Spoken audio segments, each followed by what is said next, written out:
பாராளுமன்ற உறுப்பினர் ராமநாதன் அர்ச்சுனா தனது பாராளுமன்ற உரிமைகள் மற்றும் பாராளுமன்ற சிறப்புரிமை மீறப்படுவது சம்பந்தமாக சபாநாயகர் கலாநிதி ஜெகத் விக்ரமரத்னவுக்கு அவசர கடிதம் ஒன்று எழுதியுள்ளார். அந்த கடிதத்தில் எனது பாராளுமன்ற சிறப்புரிமை தொடர்ந்து மீறப்படுவது தொடர்பாக இதற்கு முன்னர் பாராளுமன்றத்தில் எழுப்பிய பிரச்சினை தொடர்பாக மிகவும் அவசரத்துடனும் ஆழ்ந்த திகைப்புடனும் இன்று உங்களுக்கு கடிதம் எழுதுகிறேன். டிசம்பர் 18, 2024 திகதியிடப்பட்ட எனது கடிதத்தை பற்றி குறிப்பிடுகையில், பாராளுமன்றத்தில் பேசுவதற்கு நேரத்தை கூற முடியாமல் போனது பற்றிய எனது கடுமையான கவலையை மீண்டும் வலியுறுத்துகிறேன். இது ஒரு தேர்ந்தெடுக்கப்பட்ட பிரதிநிதியாக எனது கடமைகளுக்கு அடிப்படை உரிமையாகும்.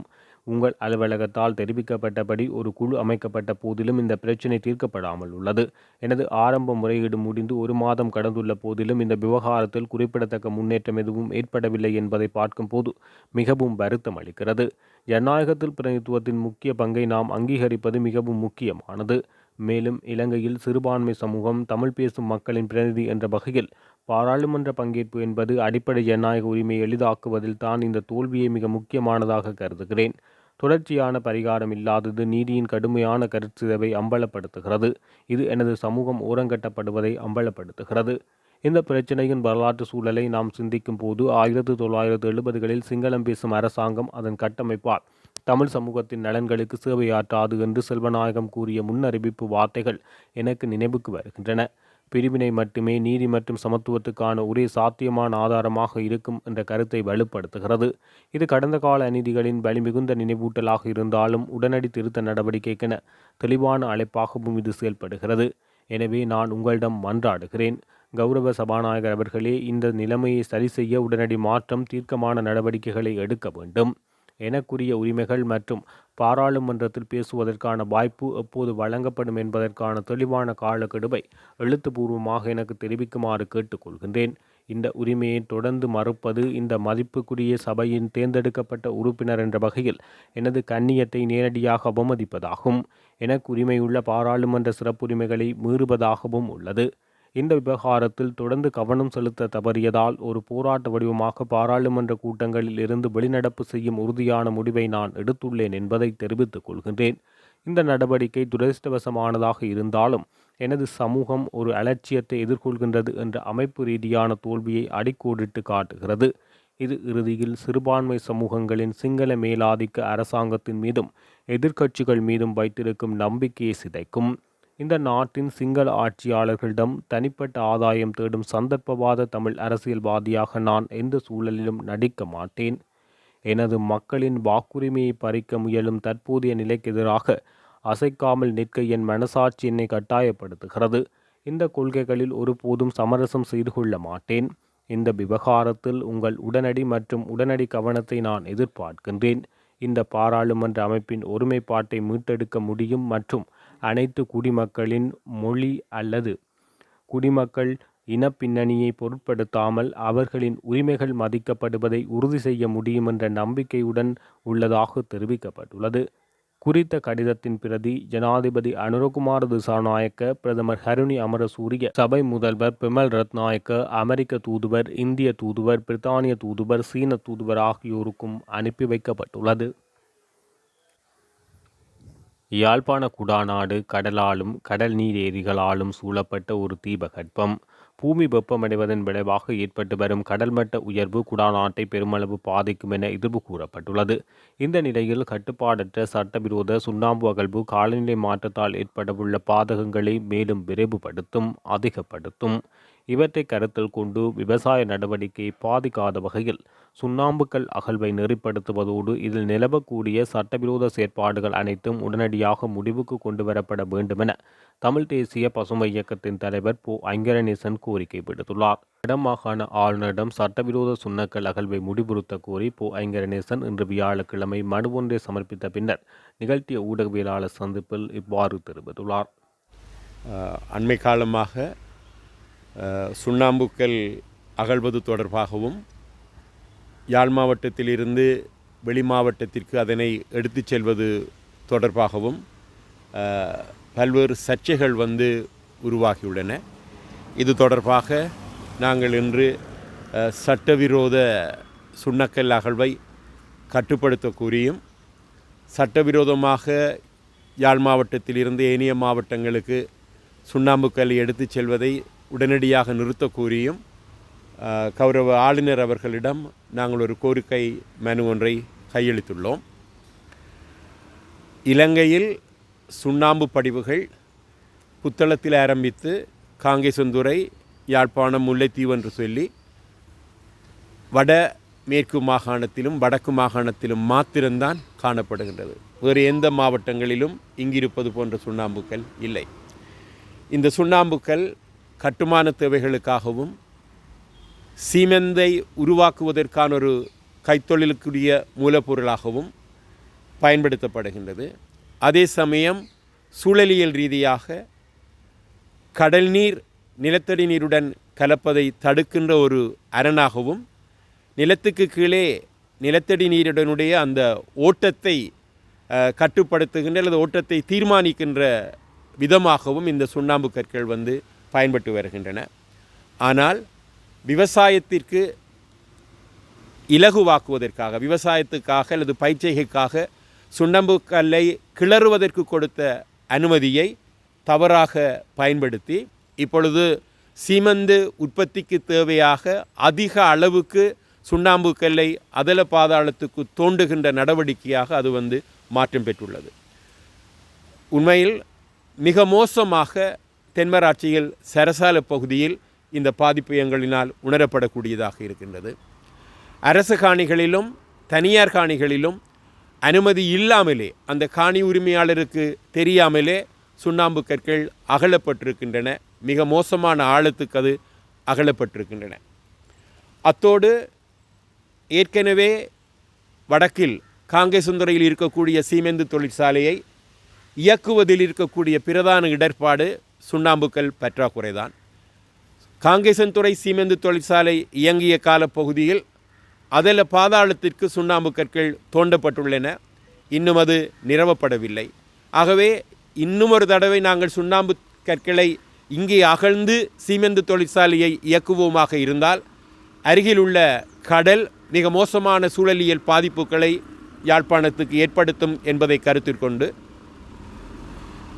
காங்கேசந்துறை சீமெந்து தொழிற்சாலையை இயக்குவதாக இருந்தால் வெளியிடங்களில் இருந்து கிளிங்கர்களை கொண்டு சீமெந்தை உற்பத்தி செய்யலாம், அல்லது சீமெந்தை இறக்குமதி செய்து பொதியிடலாம். இவற்றிற்கு மாத்திரம்தான் அனுமதி என்று சொல்லி யாழ் மாவட்ட ஒருங்கிணைப்பு குழு கூட்டத்தில் தீர்மானிக்கப்பட்டுள்ளது.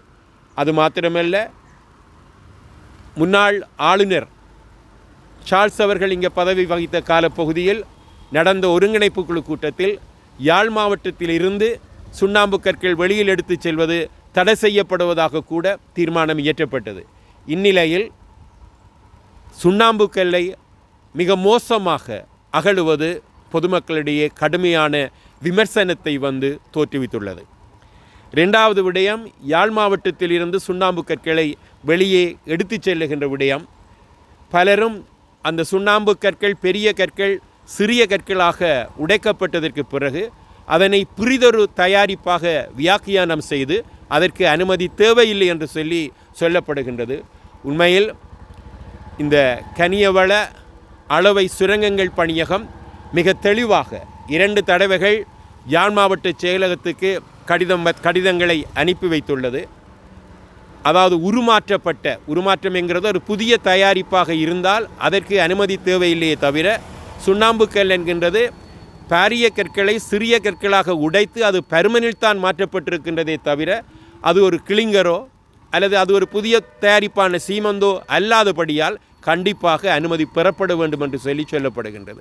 ஆனால் அந்த சுற்று நிருபத்தை அந்த கடிதங்களையும் மீறி சுண்ணாம்பு கற்கள் யாழ்ப்பாணத்திலிருந்து எந்தவிதமான போக்குவரத்திற்கான அனுமதி, வழித்தட அனுமதி இல்லாமல் கொண்டு செல்லப்படுகின்றது. இதுவும் பொதுமக்களிடையே இந்த சட்டங்கள் தொடர்பான விமர்சனங்களை உருவாக்கியுள்ளது. ஆகவே ஆளுநர் அவர்கள் இதில் தலையிட்டு விவசாயத்தை பாதிக்காத வகையில் சுண்ணாம்பு கற்களினுடைய அகழ்வை நெறிப்படுத்துவதற்கும் சட்டவிரோதமாக சுண்ணாம்புக்கள் அகழப்படுவதையும் இங்கிருந்து கொண்டு செல்லப்படுவதையும் தடை செய்வதற்கு நடவடிக்கைகளை எடுக்க வேண்டும் என்று சொல்லி அவரிடம் நாங்கள் கோரிக்கை மனு ஒன்றை இன்று கையளித்திருக்கின்றோம். அவரும் நிச்சயமாக இதனை நிறுத்த வேண்டும் என்கின்ற சாதகமான பதிலை எங்களுக்கு தெரியப்படுத்தி இருக்கின்றார். சரசாலை மந்துவில் பகுதியில் கல் மிக மோசமான ஆழத்திற்கு அகலப்பட்டுள்ளது என்பது தொடர்பாக அப்பகுதியிலிருந்து சில பொதுமக்கள் எங்களுக்கு தெரிவித்ததை அடுத்து நாங்கள் அந்த பகுதிக்கு சென்றிருந்தோம். நேரடியாக பொதுமக்களை அழைத்து சென்று அந்த பகுதிகளை காட்டியிருந்தார்கள். அது பழைய அகழ்வு அல்ல, 2-3 வருடங்களுக்கு முற்பட்ட அகழ்வுகளும் சமீப காலமாக கடந்த ஒரு வார கால பகுதிக்குள் மிக ஆழத்திற்கு தோண்டப்பட்டு சுண்ணாக்கல் எடுக்கப்பட்ட அடையாளங்களும் மிக தெளிவாக தென்படுகின்றன. ஒரு விவசாய நிலத்துக்கு அதனை பதப்படுத்துவதற்கு அல்லது பண்படுத்துவதற்கு 2 அடி ஆழம் வரைக்குமே போதுமானதுங்கிறது தான் சொல்லப்படுகின்றது. ஆனால் இது விவசாய தேவை அல்ல என்கின்றபடியால் அந்த நிலம் மிக மோசமான நிலையில் குதறப்பட்டிருக்கின்றது.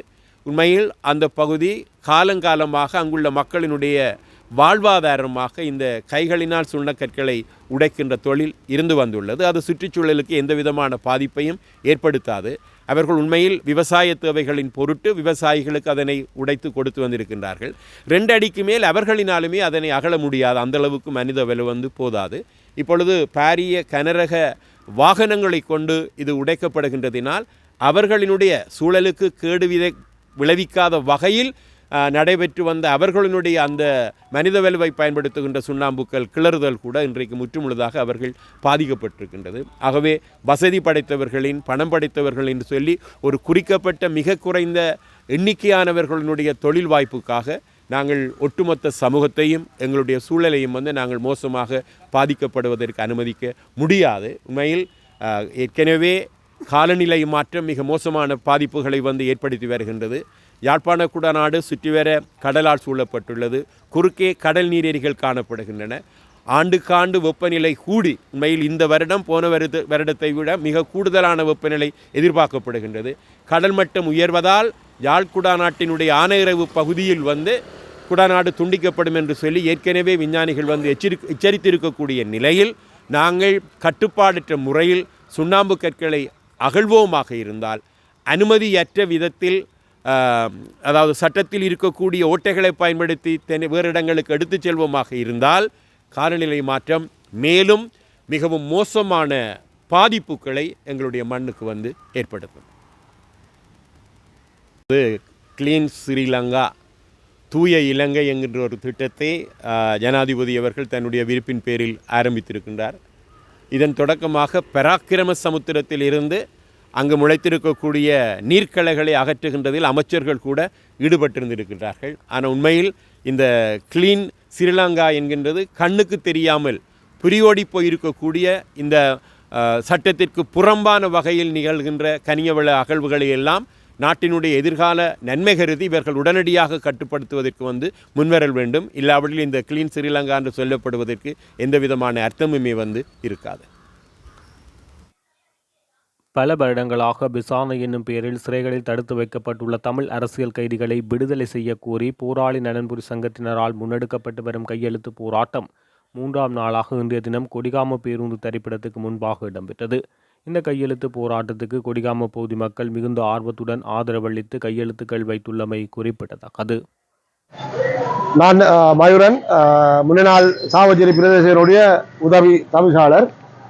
அந்த வகையில் இன்றைய தினம் போராளிகள் நலன்புரி சங்கத்தால் முன்னெடுக்கப்படுகின்ற இந்த கையெழுத்து வேட்டை போராட்டமானது நேற்று முன்தினம் யாழ் நகரில் ஆரம்பித்து தொடர்ச்சியாக வடக்கு கிழக்கெங்கும் இந்த போராட்டம் முன்னெடுக்கப்பட இருக்கின்றது. அந்த வகையில் அரசியல் கைதிகளுடைய விடுதலைக்காக பல வருடங்களாக விசாரணை என்னும் பேரில் தடுத்து வைக்கப்பட்டு விசாரணைகளையும் சித்திரவதைகளையும் சந்தித்து வருகின்ற எங்களுடைய தமிழ் அரசியல் கைதிகளுடைய விடுதலைக்காக இந்த கையெழுத்து போராட்டம் முன்னெடுக்கப்பட்டு வருகின்றது.